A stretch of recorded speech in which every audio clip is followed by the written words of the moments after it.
पर बैठ करके प्रणाम करें, फूल माली आधा लेकर के मेरे पास ना। खुश रहिए, आप बैठ जाइए। अब आप लोग बैठ जाइए। बैठा वही बैठा रहे। मैं अपने बेटे के लिए आई हूँ। जी बिल्कुल बताएं आगे। मेरा बेटा 25-26 साल का हो गया, आया हुआ है। वो कोई काम नहीं, उसको बुद्धि नहीं गिरा काम देती है उसको करने, कुछ जाता है टैक्स छूट देता है, असुविधा भी बहुत है, कोई काम बुद्धि काम ही नहीं देती है उसको। और मैं बीमार रहती हूँ और मेरे हाथ से सब टेढ़े पड़ गए हैं। दवाइयाँ चलती है, जरा खाती हूँ सही हो रहा, हड्डियाँ भी आगे बढ़ रही हैं और हाथ भी टेढ़े हो गए। बिल्कुल परेशान मत हो। बेटे का मैं मंत्र उच्चारण से तुम्हारे पूरे परिवार को सुख शांति देने का प्रयास करूंगी और मेरा ये पूरा कर्तव्य रहेगा कि आपके हाथ पैर ठीक रहे और आपके बेटे की बुद्धि बनी रहे, जिससे जिस भी काम में जाए उसका पूर्ण तरीके से सफलता प्राप्त हो। मेरा आशीर्वाद। बेटे की बहुत चिंता रहती है मेरे कोई को। बात नहीं, मैंने आपको उत्तर दे दिया, आप बिल्कुल परेशान ना हो। कोई काम भी नहीं करता है। आज से आपका बेटा हमारा बेटा है, ठीक है? खुश है।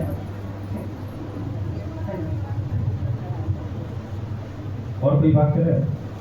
जो भी प्रश्न लेकर के आए हो उससे कर लीजिए, फिर मैं खुल के बात नहीं करूंगी बार। खुश रहो।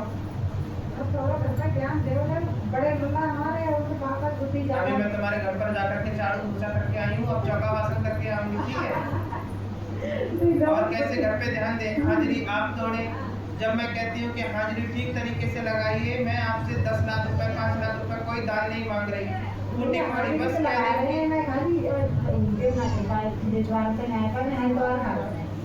चलो आशीर्वाद है,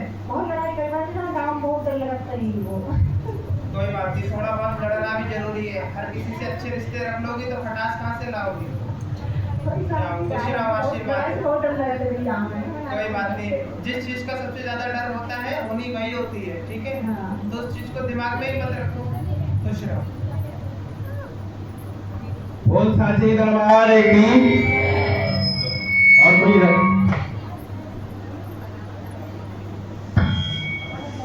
इनको तो बेटी को ये जिनके ससुर बीमार थे, बेटा कैसे है ससुर? माता रानी तो कुछ खा भी नहीं पाते हैं।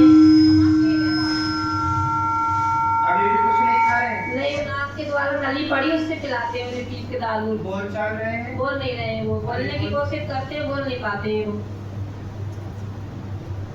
दवाइयाँ चल रही हैं? दवाइयाँ चल रही हैं उनकी। चलो आशीर्वाद है बेटा।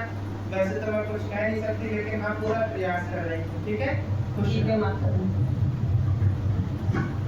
बोल साचे दरबार की।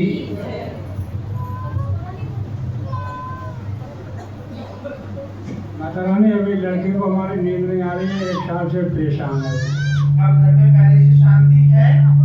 हाँ, कुछ तो शांति है, कोई शांति है। अब मतलब परेशान तो नहीं कर रही कैसे बाधा वगैरह? बहुत परेशान कर रही है। मैं यहाँ से जाता हूँ रात के 8 बजे, तो मेरे को साथ चल रही है। परेशान मत हो, मैं तुम्हारा अभी बंदेज लगवा देती हूँ, ठीक है? दोबारा से ये क्या आफत हो रखी है? लड़का वो अलग हो गए, एक ही लड़का है, उनको भी थोड़ा चलो आशीर्वाद है, परेशान ना हो, ठीक है? क्या बात है जी, ये चल क्यों नहीं रहे राजपाल आज? माता रानी गर्मी लग रही है। बोल साचे दरबार की।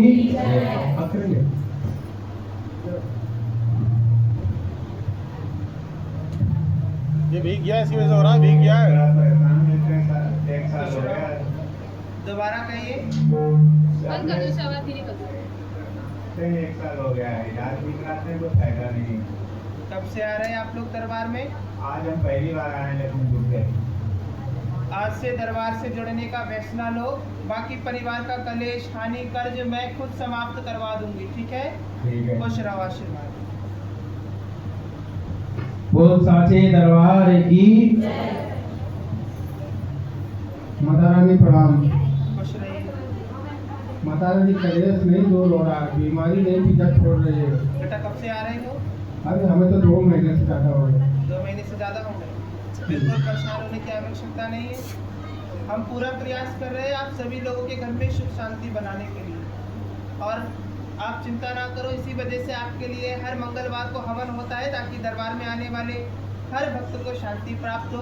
और आज भी मेरा यही आशीर्वाद है कि आपका जो भी कार्य है शांति सुखद संपन्न हो, ये आशीर्वाद है। माता रानी हमारी बहू परमानेंट बीमार रहती है, बराबर इलाज करता रहता है, कोई दिन बंद नहीं। हम पूरा प्रयास करेंगे इसका कोई तोड़ निकालने का, ठीक है? आशीर्वाद।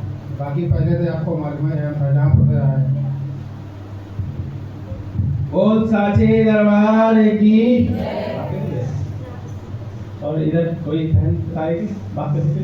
फिर मुझसे अगर किसी ने बाद में कहा कि माता रानी हमारे डोकर सुनते नहीं है, मैं डोकरा निकाल दूंगी उसका।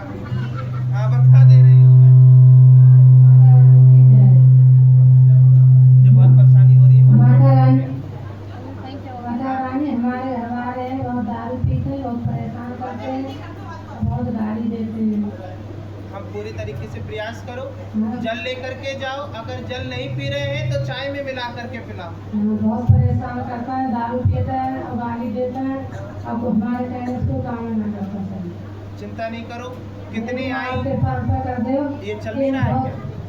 बहुत परेशान है, किराए पर बहुत परेशान है, बहुत सारा ही बरेली मतलब थोड़ी जगह दिखा दूँगी। आशीर्वाद। हम हमारे काम में भूलिए ना होती है। मामा खुश रहो, आशीर्वाद। बोल साचे दरबार की जय। एक बार फिर से ये सब माता रानी हमने बहुत कृपा करी तुम्हारी। जैसे बिटिया अस्पताल में थी, माता रानी हमने बहुत कृपा करी, तुमने मुझ पे कृपा कर दी, इससे अच्छी बात और क्या हो? तुम्हारी कृपा गई माता रानी। बिटिया अस्पताल में तो बहुत हालत गंभीर थी। अब ठीक है? हाँ, अब ठीक आएगी। और लल्ला 8 दिन भर्ती रहो बरेली, और कल ही छुट्टी मिल गई। अब तुम्हारी बहुत ध्यान लगाए रहे हम।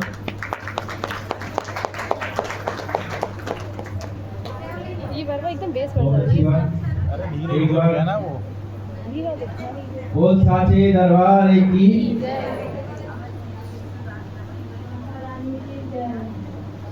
हमारा लड़का है, इसे बताने आने की बुद्धि नहीं है, पढ़ाई लिखाई में बिल्कुल नहीं। जरूर होगी, परेशान मत हो। ऐसी बुद्धि होगी कि सब काम करेगा, ठीक है? आशीर्वाद। खुश रहो।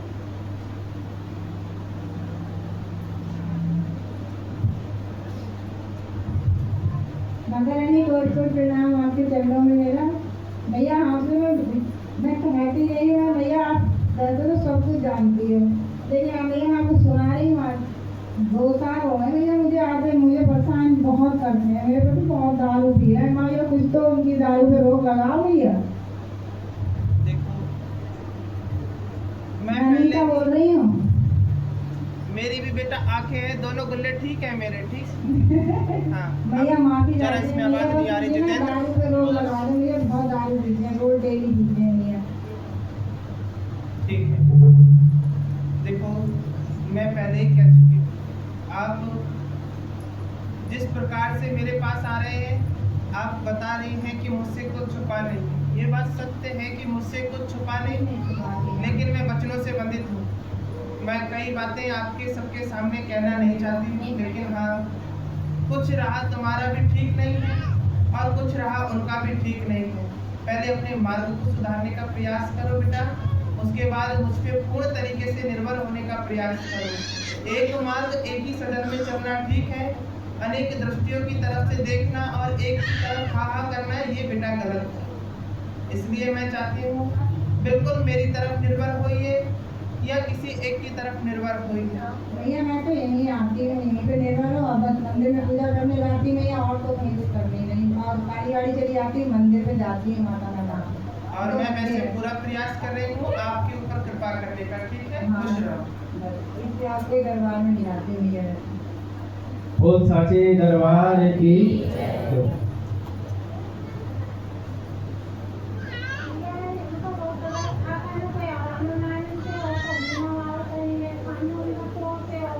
सुनाई नहीं आ रहा, थोड़ा तेजी से कहो। माइक पास करी तो आवाज। राजपाल तुम बताओ, माता रानी कह रहे हैं कि ये दवाई बहुत खा रही है, आराम नहीं मिल पा रहा है। कब से आ रही हो?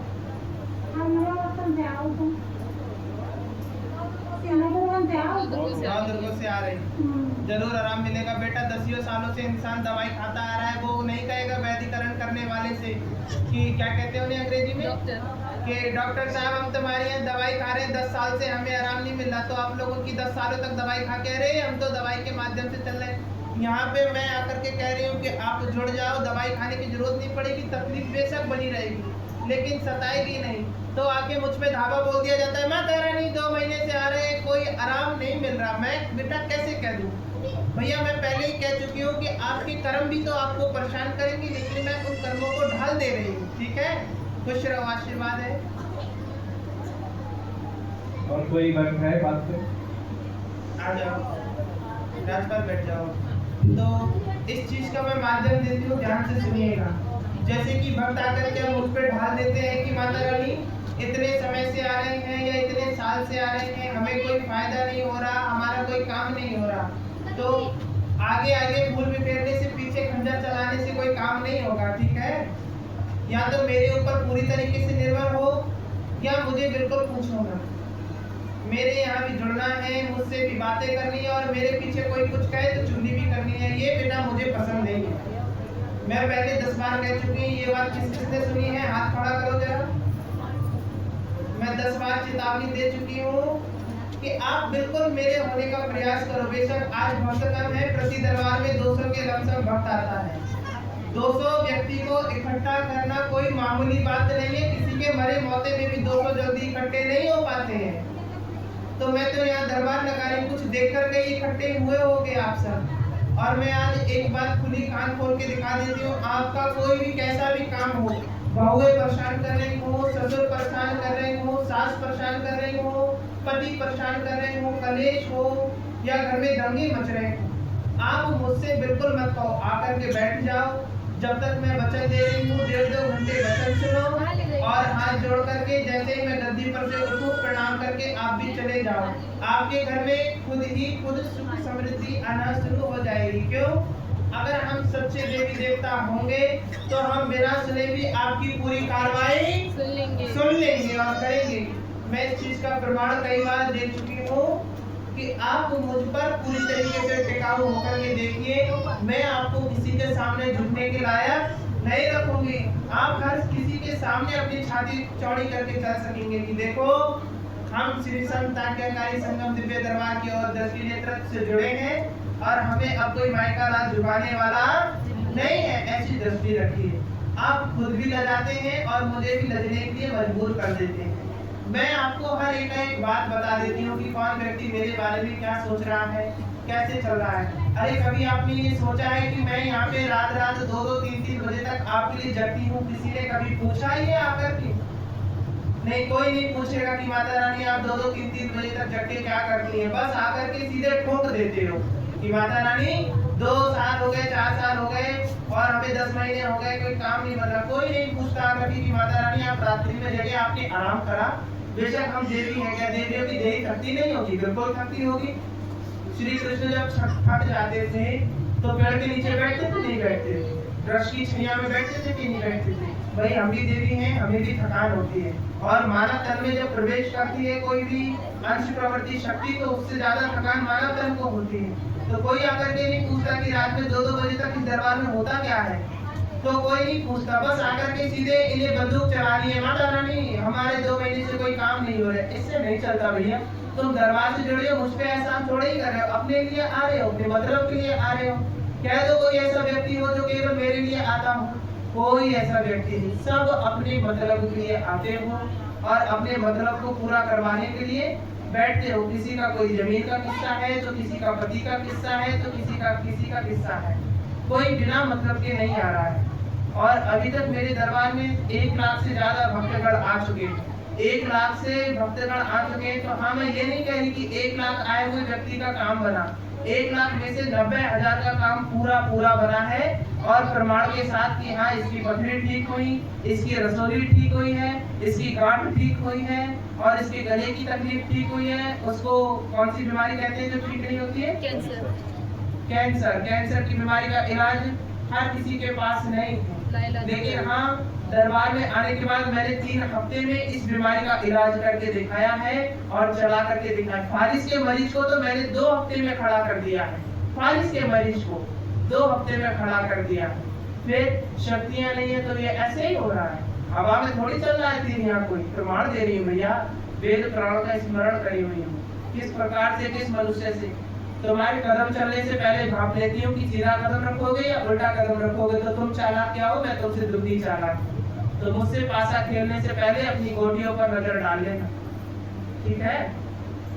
तो इसलिए बेटा मैं कहती हूँ कि मेरे सामने आप आकर के एक दृष्टि कभी खुशखबरी भी सुना दिया करो कि माता रानी आपके दरबार में आने से हमारा इतना कल्याण है। जाओ, तुम्हें तुम्हारे बालकों की कसम है, हाथ उठा करके कह दो कि इसके ऊपर फायदा नहीं है। जो नए आए वो बिल्कुल नहीं, पुराने हाथ उठाओ कि इसको फायदा नहीं है। फायदा है, वो हाथ खड़ा कर रहे हैं। हाथ खड़ा, अब देखो इसमें से करीबन 30-35 से ऊपर औरतें हैं जिनके हाथ ऊपर है। तो बताओ, अभी तक मुझे किसी औरत ने आकर के ये नहीं कहा कि माता रानी तुम्हारे दरबार में आने से हमारे ऐसे ऐसे काम बन रहे हैं। तो मुझे तो दुख होगा ना कि मैं दरबार फिर बेमतलब में लगा रही हूँ जब लोगों का कल्याण नहीं हो रहा है। इसलिए मैं कहती हूँ आकर के मुझे 2 खुशखबरी जरूर सुनाया करो कि माता रानी तुम्हारी दया दृष्टि से हमारे ऐसे ऐसे काम हो रहे हैं और हमारे घर में सुख शांति बढ़ रही है। ऐसे करके आकर के मुझे 2 खुशखबरी के वचन सुनाओगे तो मुझे तेजी आएगी कि अरे वाह, फिर मैं और तेजी से काम करूंगी कि आज इसके काम बने कल इसके काम बने। लेकिन आप आकर के मुझे दुख मत सुनाओ, क्योंकि हम वैसे ही दुखी हैं भक्तों की वजह से। तुम आकर के हमें दुख सुनाओगे तो क्या लगेगा। देखो आपने सुना होगा, श्याम प्यारे को कभी भी हमें ये नहीं कहना चाहिए कन्हैया को कि आपकी राधा आपसे दूर है। वो दुखी वैसे ही है राधा के मिश्रने से, लेकिन हम उनके राधा नाम लेकर के उनको ये एहसास दिलाते हैं कि हम भी आपकी राधा का गुणगान करते हैं। इस प्रकार से आप भी जब मेरे दरबार में आती तो मैं आपके लिए कन्हैया हूँ और आप मेरी सखियां हैं। तो सखियां आकर के कहेंगी कि कन्हैया मुझसे दूर हो गया तो अच्छा लगेगा क्या? नहीं, आप आकर के कहेंगे कि हे प्रति कुमारी, हे देवी, आपकी कृपा से हमारे काम पूरी तरीके से हो रहे हैं और हम पर कई प्रकार की कृपा दृष्टि बन रही है। ऐसे कहिए। आप लोग आते हैं, अभी पिछले महीने एक औरत आई थी और औरत ने कहा था कि माता रानी हमारे स्वयंवर बहुत दारू पीते हैं, सुनते नहीं हैं और बिल्कुल कोई बात कह दो तो मारने को दौड़ते हैं। उस स्त्री के स्वयंवर खुद दरबार में आते हैं, वो नहीं आती, उसको स्वयंवर दरबार में आते हैं, जो पीना खाना छोड़ते नहीं थे। क्यों? वो आई और छूटते ही बोली, माता रानी मैं आज से कसम खाई उसने यहाँ बैठ के, 1-1.5 महीने पुरानी बात है, और बोल रही है क्योंकि मैंने कह दिया था बात नहीं करूंगी। तो वो वहां माथा टेका और बोली, माता रानी मैं आज से कसम खाती हूँ, मैं तुम्हें छोड़ूंगी नहीं, बस मुझे कुछ नहीं चाहिए तुम्हारे दरबार से, इतना कर दो कि मेरे स्वयंवर दारू पीना छोड़ दे, आपके लिए जितना होगा उतना करूंगी। उसके स्वयंवर ने बाकायदा दारू पीना छोड़ दिया और अभी भी उसके स्वयंवर लगातार दरबार में आते हैं और मेरे प्रवचनों को पूरी तरीके से सुनते हैं। तो ये कृपा नहीं तो क्या है? उसने कसम खा ली, मैंने उसकी कसम को मान लिया। आप लोगों ने कसम खा खाई, आप 2 दिन आते हो 10 दिन बैठ जाते हो, तो मैं ऐसे थोड़ी हूँ। जब तुम मेरे आगे नाटक करते हो तो मैं भी तुम्हारे आगे नाटक करने के लिए तैयार हूँ। तो मेरे सामने ढोंग का हंसोगे तो मैं भी ढोंग का हंस दूंगी, इसमें क्या जा रहा है? ना तुम्हारा घटेगा ना मेरा घटेगा। लेकिन हाँ, जिस दिन आप मुझसे प्रेम वर्षा कर देंगे उस दिन मैं आपके लिए वो सब लाकर के उपस्थित कर दूंगी जो आपने कभी सोचा भी नहीं होगा। लेकिन हाँ, एक बार मेरी तरफ दृष्टि रखिए कि देखें किस तरीके से दरबार में आती है। एक मूर्ख औरत कह रही थी हमारी वंशिका सेवादार से, जे बताओ लगी यहाँ पे माता रानी सवेरे सवेरे आ जाती है या कोई लेने जाता है? जब आती होंगी तो तुम्हें दिखाई देती होंगी। तो मैं उस औरत से ये पूछना चाहूंगी, तू इतनी सभी सती सावित्री कैसे हो गई जो तूने ये पूछ दिया कि माता रानी दिखाई देती होंगी नहीं देती होंगी? आ मैं तुझे नौ देवियों के दर्शन कराऊं, एक पटाख बढ़िया मारूंगी, तुझे नौ देवी के दर्शन ना हो जाए बाकी बात रहेगी। मुझे चेतावनी और ललकारना छोड़ दो, मैं अपनी पर आ गई तो छोड़ूंगी नहीं। कि बाजी भी मेरी होगी, तलवार भी मेरी होगी और नाम तुम्हारा होगा, ये ध्यान रखना। बहुत चालाक हूँ, ये चेतावनी कान खोल के बैठा ले। ये देख रहे हैं ना जितने बड़े बड़े सेवादार, और आज शिवलाल और ये देव सिंह कहाँ है? रानी माता रानी वो तो अपनी व्यस्त रहे। अच्छा, अभी एक अर्जी लगाई थी बेटी ने कि पिताजी की जमानत हो जाए, वो क्या आज आई है? वो क्यों नहीं आई? आना चाहिए था उसको, जब उसको कोई खुशखबरी थी उसकी तो दरबार में पेश होना चाहिए था।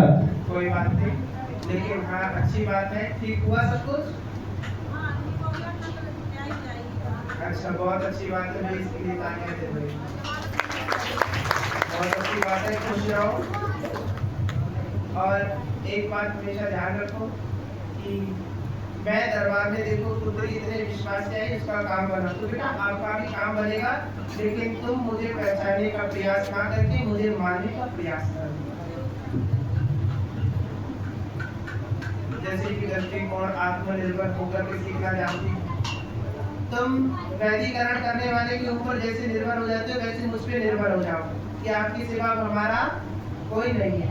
जिसको रोग पीड़ा है उसकी रोग पीड़ा हम शांत करवाएंगे, जिसको तन से परेशानी है उसका तन हम ठीक कराएंगे, ये हमारी जिम्मेदारी है। लेकिन पहले आप हम पर विश्वास करो। तो किस किस को शरीर में परेशानी है? जो बहुत अपने शरीर से परेशान है, कोई आराम नहीं मिलता, सोते उठते बैठते शरीर में दर्द बना रहता है। शिवानी को तो है, वो तो मुझे भी पता है, शिवानी की ताई को भी है, मतलब केवल ये 3 अभी हाथ उठाए बैठे हैं। चलो आप सभी की देही में आराम मिलेगा। आज ही मैं सेनापति को आदेश करती हूँ कि तुम्हारे यहाँ जल्द से जल्द रोग शांति के बीज मंत्र छिड़क करके उनको कृपा करके आए, ठीक है? आशीर्वाद। एक बात पर ध्यान दीजिए कि परमात्मा की इस व्याख्या में आपको एक अंतर्दृष्टि डालनी है। हर दरबार में एक नया कार्य, नया उद्देश्य सभी को प्राप्त होता है। तो इसका कारण क्या है? इसका कारण है आप लोगों के विश्वास के खातिर। मैं आप लोगों के लिए दान धन के लिए प्रेरित नहीं करती हूँ, मैं आपको प्रेरित करती हूँ दरबार में आने के लिए। जिस पुरुष ने, जिस स्त्री ने गांठ बांध ली कि आज से हम दरबार के हैं, दरबार के लिए दरबार के रहेंगे, उसे अरबपति और लखपति बनने से कोई मायका लाल रोक नहीं सकता, क्योंकि मैं खुद धन में डूबी हुई हूँ। मैं महालक्ष्मी से ज्यादा धन वेतन ओढ़ करके बैठती हूँ। सोने के तार जड़े हुए धोती, ये कोई मामूली बात नहीं है। सोने की अंगूठियाँ, रतन जड़ी अंगूठियाँ, सोने के मुकुट, ये सब मेरे बाएं हाथ का खेल। तो आज से आप कसम बांधो और अपने विश्वास जता दो, और जिसके पास धन होगा उसके पास मुंह मांगी वस्तु होगी, मुंह मांगा इलाज होगा। तो धन भी होना जरूरी है। मैं नहीं कह रही कि आप मोह माया में मत फंसो, मोह माया इसमें मत फंसो, किसी के कहे में मत चलो, अपनी सुनो, अपनी करो और अपने लिए जियो, किसी के गुलाम मत बनो। लेकिन हाँ, मेरे आगे सिर झुका करके रहे। जब मैं आपके लिए तत्पर हूँ तो आप मेरे लिए भी तत्पर होना सीखिए। तो कौन कौन आज से दरबार में हमेशा के जुड़ रहा है? जुड़ रहे हो? कैसे जुड़ोगे, क्यों जुड़ोगे? इसका उद्देश्य ये ध्यान रखना, हम वचन के लिए जुड़े हैं और वचन के लिए थे और वचन के लिए रहेंगे, ये दरबार का उद्देश्य। आप लोग बैठ जाइए। माता जी को आगे नोटिस में बैठा।